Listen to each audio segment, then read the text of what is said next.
Phoebe didn't know why Gwen would suggest such a stupid dare. She stood in front of the prince, and just as she was about to sit on his lap, she stopped. "You know what hit me with your nasty dear. I will do it." Everyone was shocked.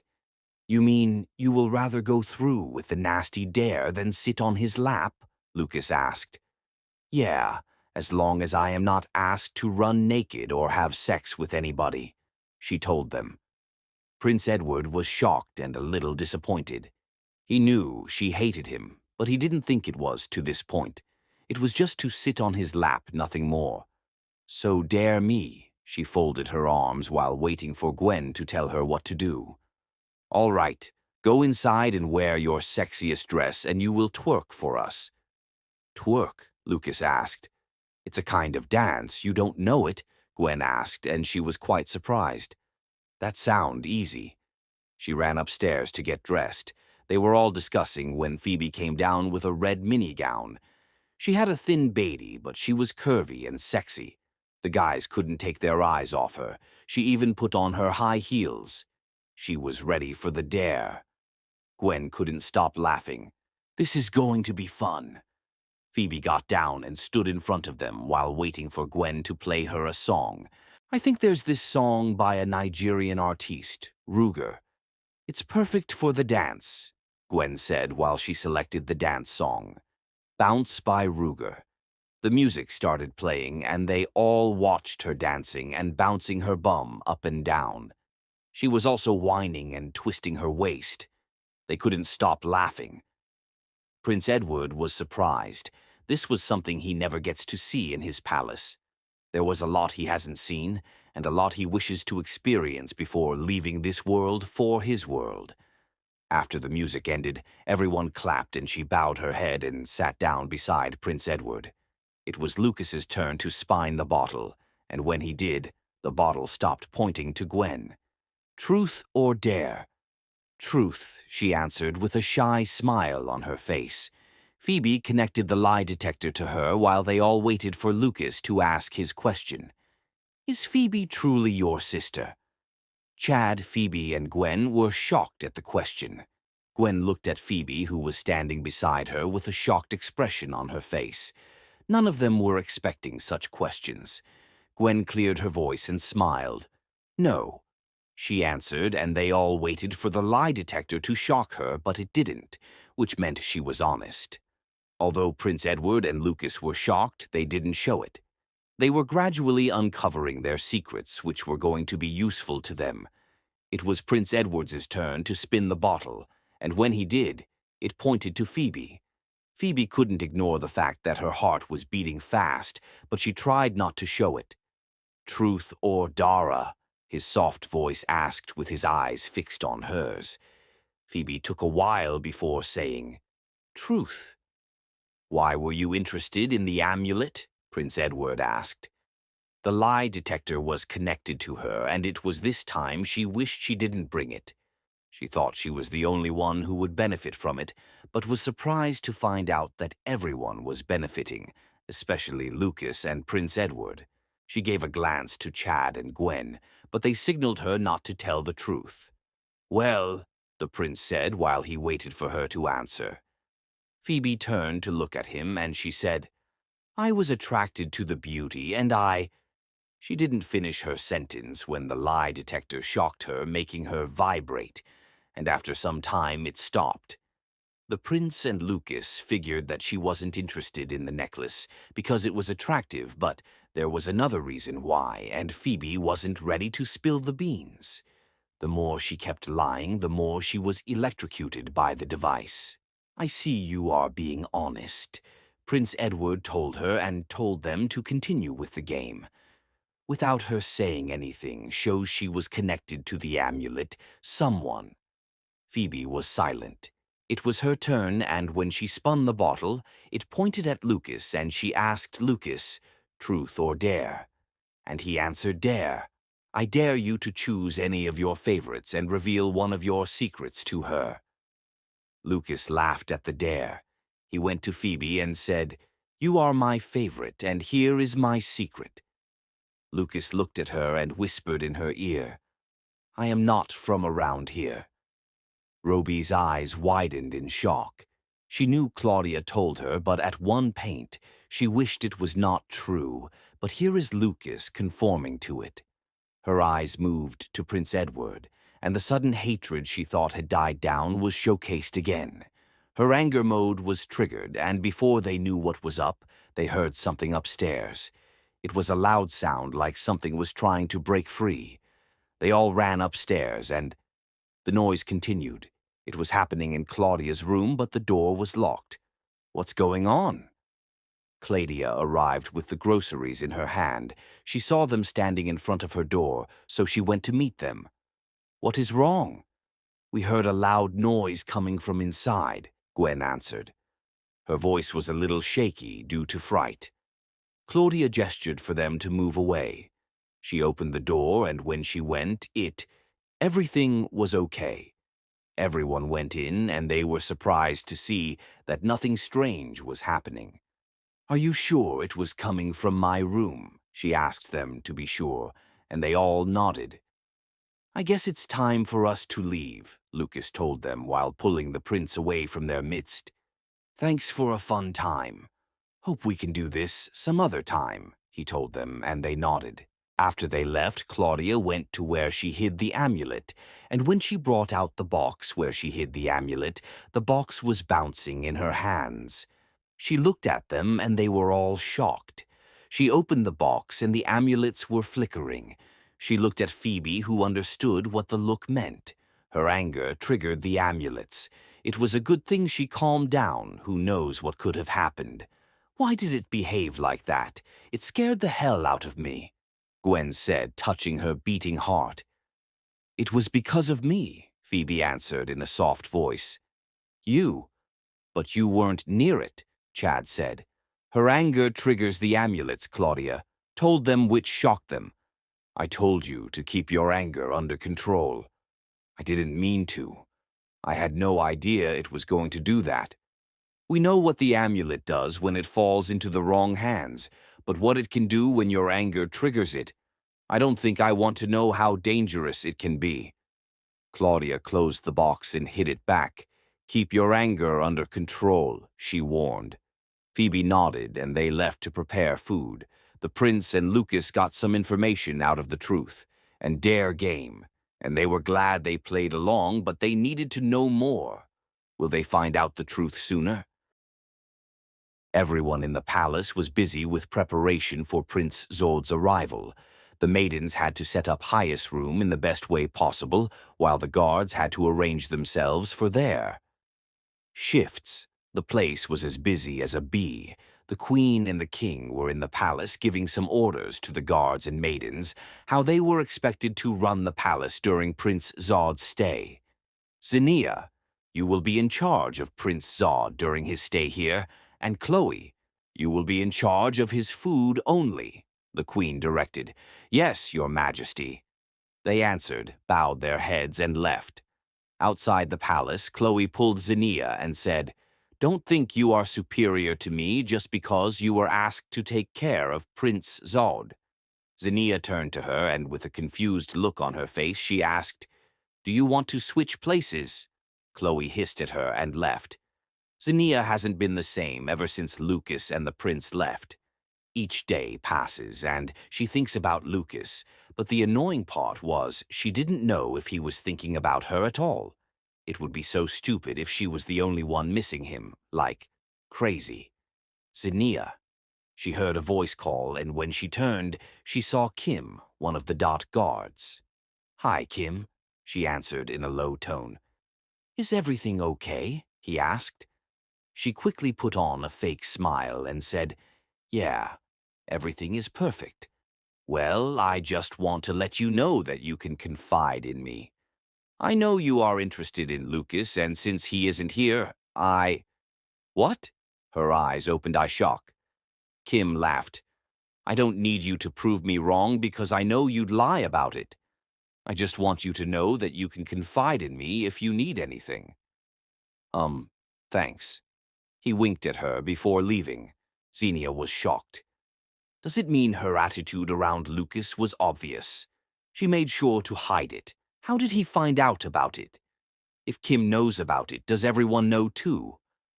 What about Lucas, she thought. Elle must be overthinking this. She pats her face with her hand, trying to ignore the fact that she was a little flustered. "Everyone, the prince is here," a loud voice said, and everyone ran to welcome him. Zinnia wasn't excited about Prince Zod's arrival in the palace, and anyone could see it boldly written on her face. "Zinnia, shouldn't you be attending to the prince?" the queen asked her, and she quickly ran to attend to him. Prince Zod got down from his horse and saw the maidens, and the guards already stationed to welcome him. He looked around and was astonished at what they did to the palace. "You are welcome, your highness." The queen walked up to him and greeted him. "I was wondering who would whilom me since your husband is mute," he answered. Those words pissed her off, but she hid it in her smile. "As the beloved wife of the man you just called mute, I have decided to take the responsibility of both the king and the queen. I ask that you enjoy your stay here, and whatsoever you need, you can ask me about it." "I need to take permission from you," Prince Zod asked. The queen was about to reply, but the prince caught her off. "I don't need to take permission for anything. I do whatever it is I want, when I want, and how Elle want." Queen Elise was getting annoyed and was about to flare up. Zinnia noticed it and quickly went to take charge of the situation. "Greetings, your highness. Don't mean to jump into this, but I will say you are a little bit rude to Her Majesty. She stayed up all night trying to make sure that all things are well prepared for your arrival. Don't you think this insult is too much?"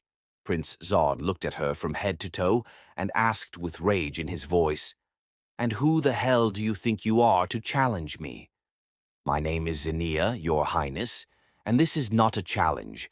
I have no idea how you rule your kingdom, but this is Havila, and here we rule in love, loyalty, and respect for all.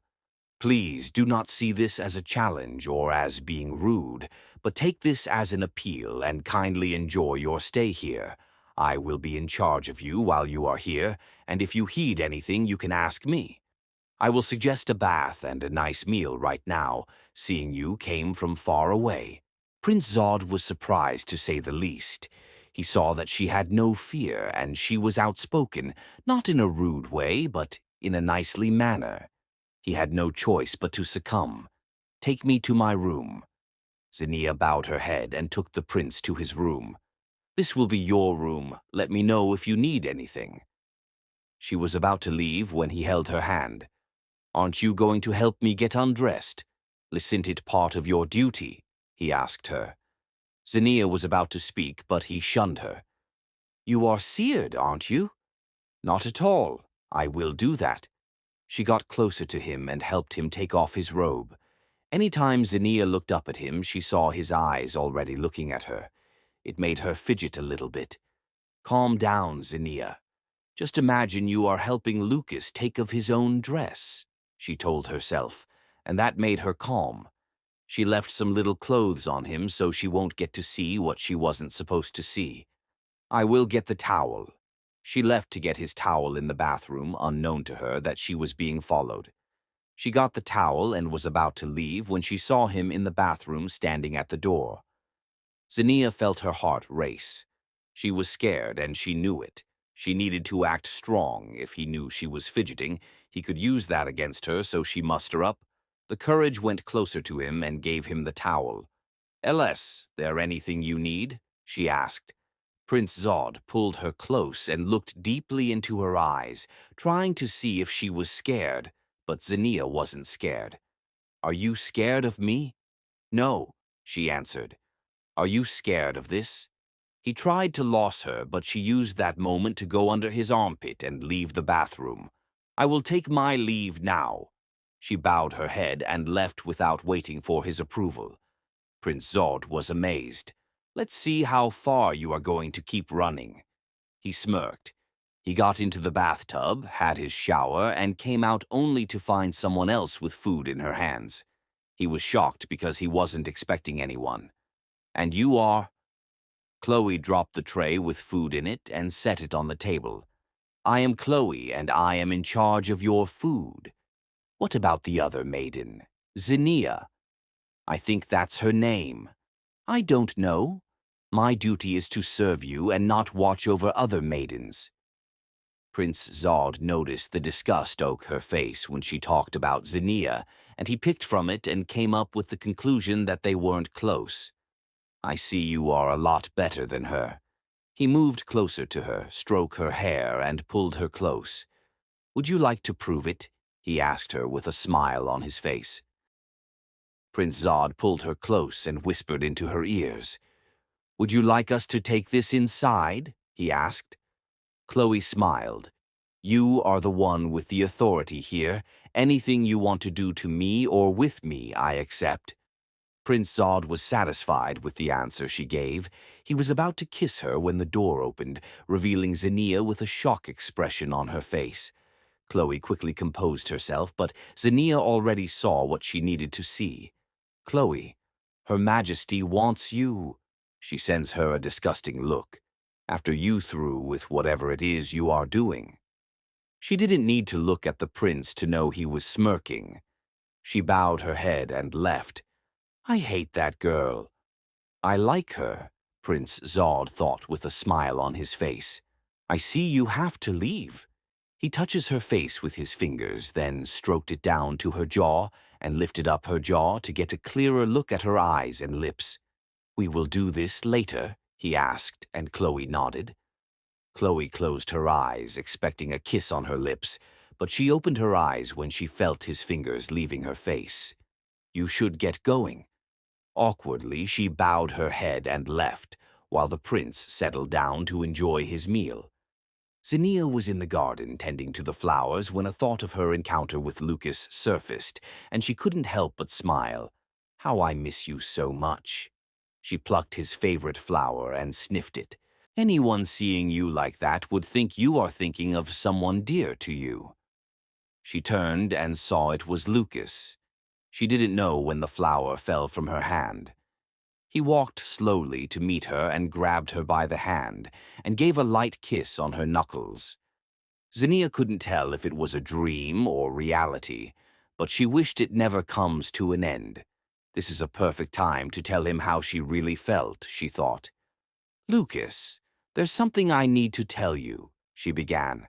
I don't know what this is, and I have never experienced this before, but don't understand why my heart flutters when I am near you, and why my stomach churns with excitement when I think about you. You make me feel something I have never felt before, and it's a beautiful thing. I wish this never ends. If this is what people call love, then Someone seeing you like this would think you are in love.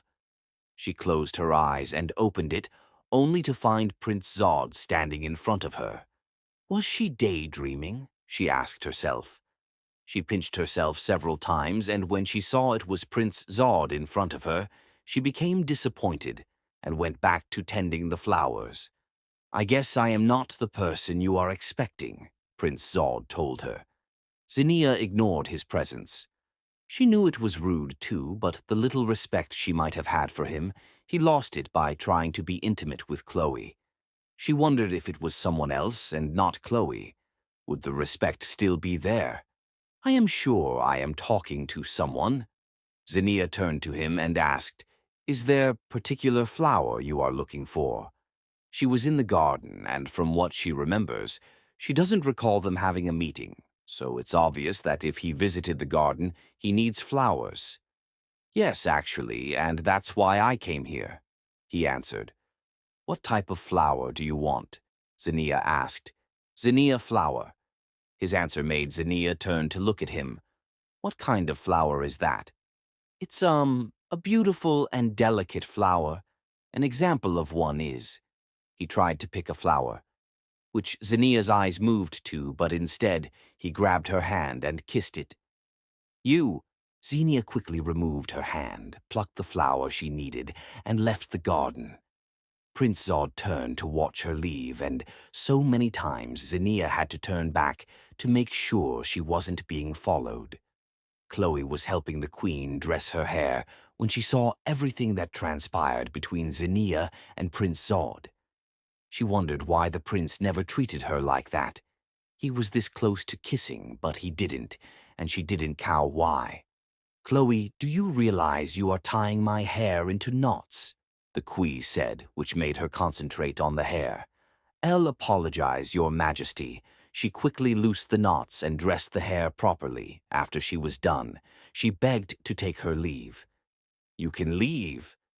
Chloe quickly left the room, and when she met Zinnia on the way, she blocked her path. Zinnia sighed.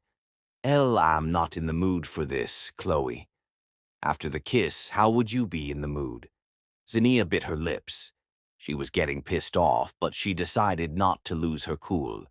"You can keep your prince. In fact, if you can tie him down with your body, I'll be glad you do, 'cause I don't have any interest in having him around me. Use your body to hold him down since that's what you know how to do best." She was about to leave when Chloe pulled her by the hair, causing her to drop the bouquet of flower on the floor. "Who are you to talk to me in that manner?" Chloe asked, still pulling her hair. "Do. Let go, Chloe," Zinnia warned. "And if I don't, what will you do?" "Chloe, let go of my hair," Zinnia warned again. "I won't." Zinnia grabbed Chloe's hand that was pulling her hair and twisted it behind her back, making her grunt in pain, and she pushed her, almost making her to hit her head on the wall in front of her. "Thank your stars I didn't aim at the wall." She picked her flowers and went to the queen's room. Zinnia went into the queen's room to drop her flowers when the queen called her. "Yes, your majesty." "Can you help me take care of the king today? I need some fresh air." Zinnia looked at the king. "There has been no progress on his health. I do not know if his majesty would want this," she told the queen. "He has no choice," she answered her. "As you wish, your majesty." She bowed her head and went to set the bathtub for the king. The king wanted to talk, but he couldn't. The queen has never felt thou-less helpless. She needed space so she could pray to the guardians to be merciful on her and set the king free. "I have set the bathtub," Zinnia said. "I will take care of his bath, find him something nice to wear, and get him his meal." "Yes, your majesty." Zinnia bowed her head to do the queen's bidding, while the queen took the king to the bathroom. Zinnia got the king's robe and went down to get his food.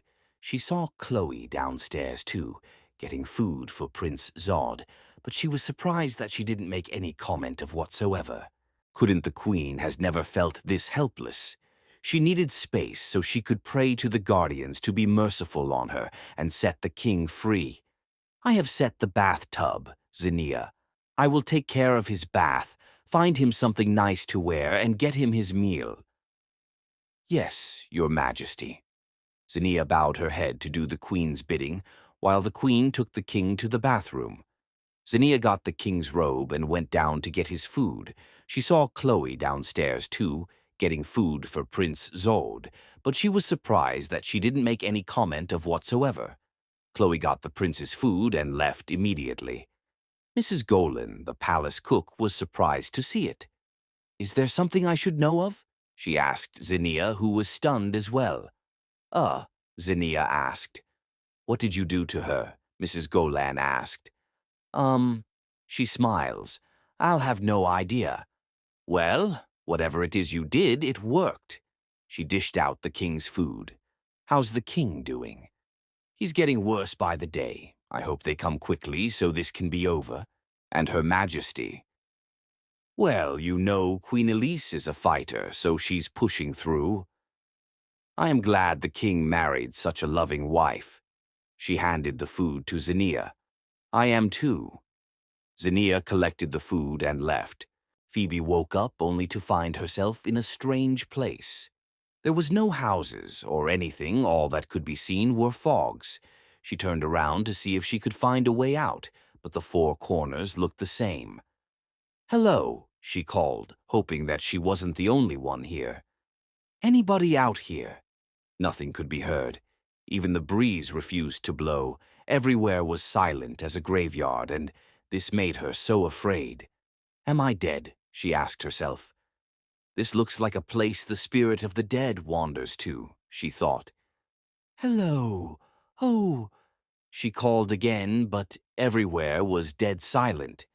Anyone out here? This ain't funny, she yelled, but her voice returned back to her. Why does she sound so much like you? Phoebe heard a voice say, but when she looked around, there was no one. A voice chuckled from behind. No right. She has my eyes. Phoebe was going crazy. Show yourself, she commanded. I think she got her commanding tone from you. It was the man's turn to chuckle. Are you man or beast? Phoebe asked, but there was no reply. Reveal yourself. The man appeared behind her bat she didn't know, and the woman appeared in front of her. She didn't know why, but she fell to the ground.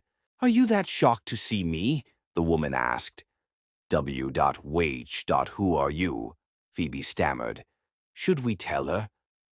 The voice behind her made Phoebe jump up in fear. The man and the woman laughed. Don't be scared. We ain't here to harm you, he assured her. Who are you? I am the guardian of messages. I am sure you must have heard about me. Guardian of messages, Roby asked, and the man nodded. There was only one guardian of messages that she knows, and that's the person Claudia said was her father. Could it be that they are the same people? She asked herself. Why aren't you wearing the amulet? She turned to look at the woman. How does she know about the amulet? Phoebe thought. Who are you? How come you know so much about me and I know absolutely nothing about you? We are your parents, the woman answered. My parents? Phoebe asked, not believing what she just heard. We are your parents. The man confirmed it. Phoebe was finding this difficult to believe. What's happening? My parents are dead. Why am I seeing them? Is this a dream? If it is, I would like to wake up now. She covered her ears to stop her from listening to whatever the two people in front of her were saying. All she wanted was to wake up from this beautiful nightmare. Phoebe. A hand tapped her, and when she woke up, she saw Chad and Gwen standing in front of her. She sat up on her bed with her hand trying to calm her beating heart. It was just a dream. She breathed a sigh of relief. What happened? Chad asked. I dreamt about my parents. She answered. It felt so real, like they were real. Isn't dreaming about a dead relative a bad thing? Gwen asked. Not relatively a bad thing. There could be a reason why her parents are trying to communicate with her. As we know, her father is the guardian of messages. He might have some things he would like to tell her. Chad explained, and Phoebe found it to be true. But then, how was she supposed to interact with her dead parents? She knew about my amulet. Phoebe told them. She's your mother. She gave that to you, so she is supposed to ask when she didn't see it on you. Chad answered. What do you think I should do? Phoebe asked. Talk to Mom about it and tell her to let you have the amulet, just for one night. If they visited you, I believe they will do it again, and this time, do not run away from them. Phoebe nodded.